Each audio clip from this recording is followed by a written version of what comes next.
Good morning. आज से हम लोग इस किताब को इस चैनल के माध्यम से पूरी तरह से और अच्छी तरह से पढ़ेंगे। वस्तुनिष्ठ अंकगणित है। यह किताब हर एग्ज़ाम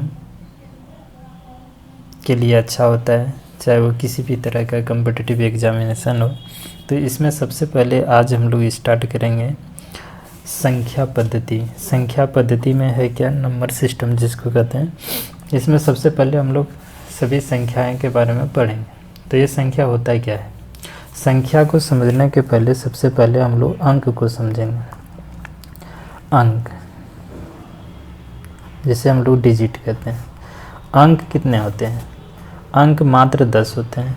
कौन कौन सा अंक होता है? तो 0 होता है, 1 2 3 4 5 6 7 8 9, बस इतना ही होता है अंक। इन्हें हम लोग अंक कहते हैं।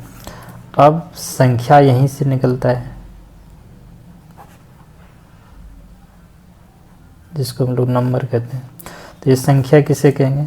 तो अंकों के समूह को संख्या कहेंगे। अंकों के समूह को क्या कहेंगे? संख्या कहेंगे। ठीक है, अंकों के समूह को लिख देते हैं। अंकों के समूह को क्या कहते हैं?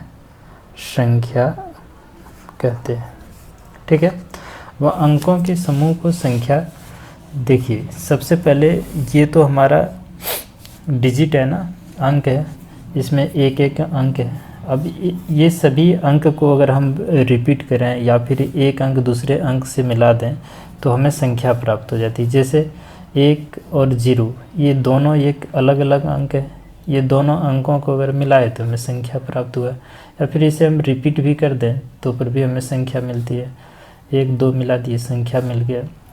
इसे बढ़ते जाएगा। कहाँ से अगर 99 कर दें तो यहाँ से हमें संख्या प्राप्त होता है। 1 00 लिख दें तो हमें संख्या प्राप्त होता है। तो इसमें हमारा कितने अंक है? 1 2 3 अंक है। 0 1 0 1 अगर मिला दें तो ये संख्या हो जाता है। 1 0 2 मिला दें, ये भी हमारा संख्या बन जाता है। तो इस तरह से ये बढ़ते जाता है। फिर अगर 1 और 0 को 3 बार लिख दें तो इसमें अंक कितना हो गया? 1 2 3 4 अंक हो गया। 1 1 हो गया, 0 हो गया, 1 हो गया, फिर 1। इसमें कितने अंक हो गया? तो फिर से 4 अंक हो गया। इसमें भी हो गया कितने अंक? 4 अंक हो गया। 9 9 9 अगर कर दें तो इसमें 4 अंक हो गया। अब यहाँ से हम लोग ये इस बात को क्लियर करते हैं। जैसे अगर पूछ दिया जाए कि एक अंकों की सबसे छोटी संख्या, एक अंकों की सबसे छोटी संख्या, तो एक अंकों की सबसे छोटी संख्या किसको बोलेंगे? इसमें देखिए एक अंक तो है नहीं, इसमें एक अंक नहीं है, इसमें भी एक अंक नहीं है। तो अंक हमारा आया कहाँ से? यहाँ से, जिसको अंक बोलते हैं। तो इसमें से सबसे छोटी संख्या कौन है? 0। लेकिन हम लोग 0 को एक अंकों की छोटी संख्या नहीं कहेंगे, क्योंकि इसको गिनती में हम लोग शामिल नहीं करते। तो इसे हम लोग 1 लेंगे। एक अंकों की सबसे छोटी संख्या हो गया कितना? 1। और इसमें अगर बड़ी संख्या बोल दिया जाए तो ये बड़ी संख्या आपका हो गया, एक अंकों की बड़ी संख्या कितना हो गया? तो 9 हो गया, क्योंकि एक अंक में सबसे बड़ी है।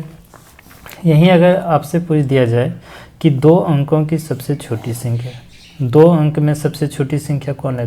10 है। देखिए इसमें 2 अंक है, इससे एक जैसे ही पीछे हम लोग आते हैं तो आपको एक सिंगल अंक मिलता है। 2 अंकों की सबसे छोटी संख्या कितनी होगी? तो 10। और इसी में अगर 2 अंकों की सबसे बड़ी संख्या पूछ ले तो कितना? 99। 3 अंकों की सबसे छोटी संख्या पूछ ले तो कितना? 100, क्योंकि 3 अंक तो सबसे छोटी संख्या है। 3 अंकों की सबसे छोटी संख्या 100 है, इसमें 3 ही अंक है। इससे जैसे हम लोग पीछे जाते हैं तो आपको 99 मिलेगा। इसमें तो सिर्फ 2 अंक है, इसीलिए 3 अंकों की सबसे छोटी संख्या हो गया 100। और बड़ी संख्या की बात करें तो 3 अंकों की बड़ी संख्या कितना हो गया? 999। क्यों? क्योंकि इससे जैसे ही हम लोग एक आगे बढ़ते हैं तो हमें 4 अंक मिल जाता है। तो ये 4 अंकों की छोटी संख्या हो गया। तो 3 अंकों की छोटी संख्या आप लोग समझ गए, 4 अंकों की छोटी संख्या, 5 अंकों की छोटी संख्या। जब भी इस तरह की बात करें तो एक चीज़ हम ट्रिक समझा देते हैं कि जैसे ही कोई भी अंक, चाहे वो 2 अंक हो, 3 अंक हो, 4 अंक हो, 5 अंक हो, कितनों भी अंक की अगर छोटी संख्या के बारे में पूछा जाए तो उसमें करना क्या है, जैसे हमें 5 अंकों की छोटी संख्या पूछे, आपसे पूछ दे कि 5 अंकों की सबसे छोटी संख्या क्या है, तो 5 अंकों की छोटी संख्या करना क्या है, जितने भी अंक पूछे, ये ज़रूरी नहीं कि 5 ही अंक पूछे, 5 से अधिक भी पूछ सकता है, तो जितने अंक पूछे उसमें 1 माइनस करेंगे, निकला कितना 4। अब 4 एक लिखना हो और 4 जीरो बिठा देना है, ये हो गया आपका 5 अंकों की सबसे छोटी संख्या। इसी में बड़ी संख्या के बारे में अगर पूछा जाए तो 5 गुना 9 लिख देना है, ये 5 अंकों की बड़ी संख्या हो गई। 6 अंक की छोटी संख्या अगर आपसे पूछा जाए तो 6 में 1 घटाएं तो हुआ कितना 5, तो 1 लिखिए, 5 जीरो बिठा दीजिए, 1 2 3 4 5, ये हो गया 6 अंकों की छोटी संख्या। बड़ी संख्या पूछे तो बड़ा सरल है, 6 9 लिख देना है, ये बड़ी संख्या। तो इस तरह से जितने भी संख्याएं हैं, सभी संख्याएं की छोटी संख्या और बड़ी संख्या के बारे में हम लोग जानकारी प्राप्त कर लेंगे। ठीक है, अब आता है संख्या के प्रकार। संख्या के प्रकार, संख्या के प्रकार हम लोग समझते हैं। संख्याएं एक्चुअली 10-12 प्रकार के होते हैं और सभी संख्याओं को हम लोग डिटेल से इसमें जानने के प्रयास करेंगे। आज तो केवल हम लोग संख्या के बारे में लिख देते हैं और नेक्स्ट वीडियो जो बनेगा उसमें सभी संख्याओं को डिटेल से जानेंगे। तो देखिए, संख्या पढ़ेंगे हम लोग कौन सी, प्राकृत संख्या। प्राकृत संख्या जिसको हम लोग कहते हैं नेचुरल नंबर। दूसरा नंबर पढ़ेंगे पूर्ण संख्या।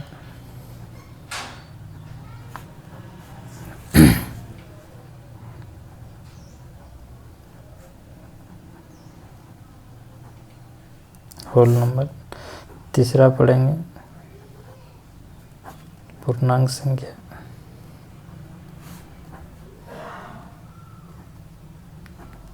Integer number.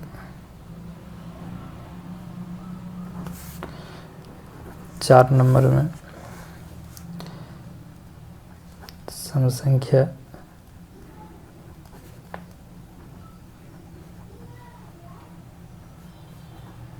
Even number. पांचवा नंबर पढ़ेंगे विषम संख्या।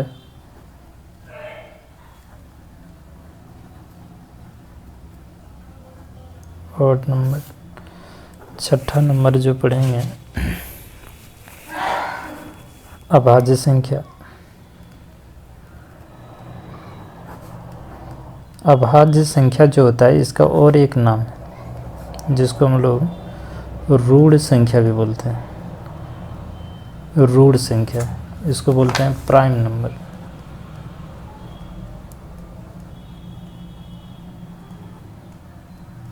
कौन से? Prime number. उसके बाद भाज्य संख्या। भाज्य संख्या को हम लोग संयुक्त संख्या भी बोलते हैं। संयुक्त संख्या।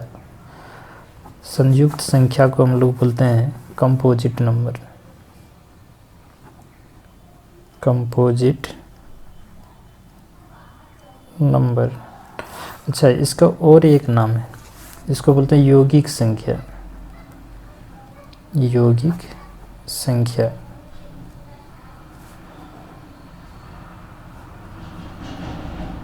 Compound number.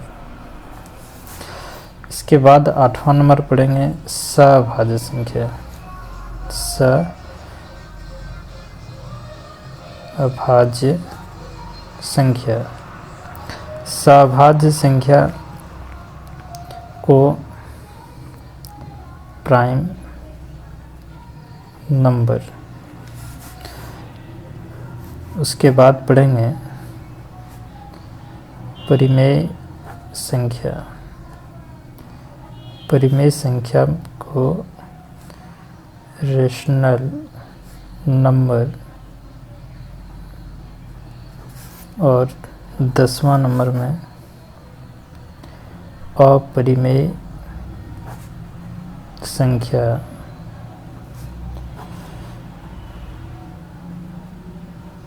इरेशनल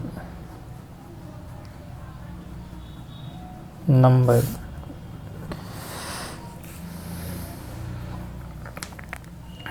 उसके बाद जो है वास्तविक संख्या।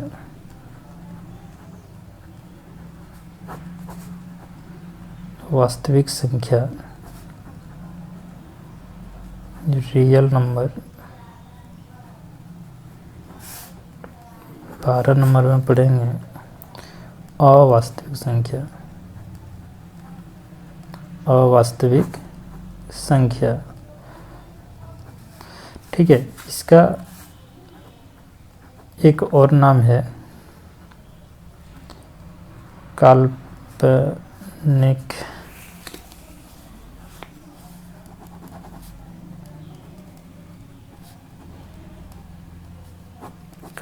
संख्या, जिसको कॉम्प्लेक्स नंबर कहते हैं। कॉम्प्लेक्स नंबर कहते हैं। इन सभी संख्याओं को हम खूब अच्छी तरह से डिटेल से पढ़ेंगे अगले वीडियो में। यहाँ से क्वेश्चन भी बन सकता है, ये सबसे आता भी क्वेश्चन, जैसे अभाज्य संख्या हो गया, भाज्य संख्या हो गया, सभाज्य संख्या हो गया, ठीक है। और ये काल्पनिक संख्या भी है, इसे भी हम लोग बढ़िया से देखेंगे, ठीक है।